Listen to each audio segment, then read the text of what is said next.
Les 17 et 18 avril 2025, le campus du CESI de La Rochelle accueille la première édition du hackathon Building the Future, un événement organisé par le CESI, la Fédération française du bâtiment Nouvelle-Aquitaine, le cluster ODIS et le 3CABTP.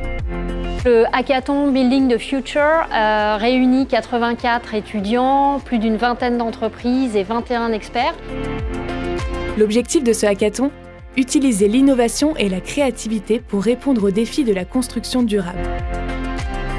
On avait prédéterminé des thématiques déjà qui nous semblaient être les enjeux aujourd'hui du bâtiment de demain. Et donc les élèves avaient présélectionné leurs sujets, ils se sont retrouvés en équipe, donc ils ont découvert leurs équipes. Les participants répartis en une quinzaine d'équipes doivent relever 16 défis concrets autour de 4 thématiques clés. Numérique et bâtiments intelligents, nouveaux usages et modes de vie, économie circulaire et environnement, et enfin, logistique chantier et économie de fonctionnalité. Les débuts sont toujours un petit peu difficiles, ils apprennent à se connaître, puis la découverte des sujets. Et finalement, on s'est trouvé avec des jeunes qui avaient déjà créé le fil conducteur de leur idée à la fin de la matinée du premier jour. Encadrés par des professionnels du secteur, des experts et des enseignants, les jeunes talents mettent à l'épreuve leur créativité.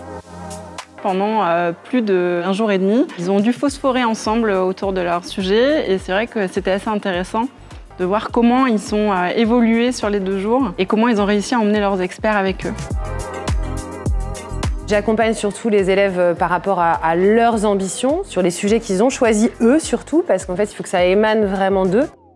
C'est toujours la même personne qui nous a suivis. C'était une experte de ODIS. Elle nous a bien préparé au pitch en fait parce qu'elle nous a posé des questions et elle nous a posé des problématiques qui nous ont fait réfléchir.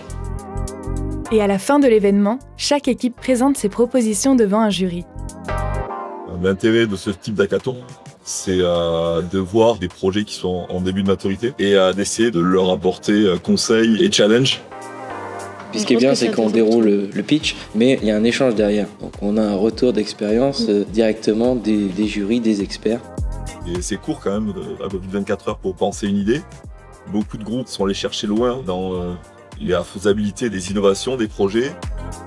C'était très enrichissant, je pense, pour tout le monde et on a tous passé un très bon moment. Oui, c'est un hackathon, on doit tous réfléchir, il y avait une très très bonne ambiance. Ils ont réussi à créer à la fois une ambiance colonie de vacances et à la fois aussi des sujets qui étaient hyper impressionnants. À travers ce hackathon, c'est tout un secteur qui se prépare à sa transition numérique et environnementale en misant sur l'innovation et la créativité des jeunes talents.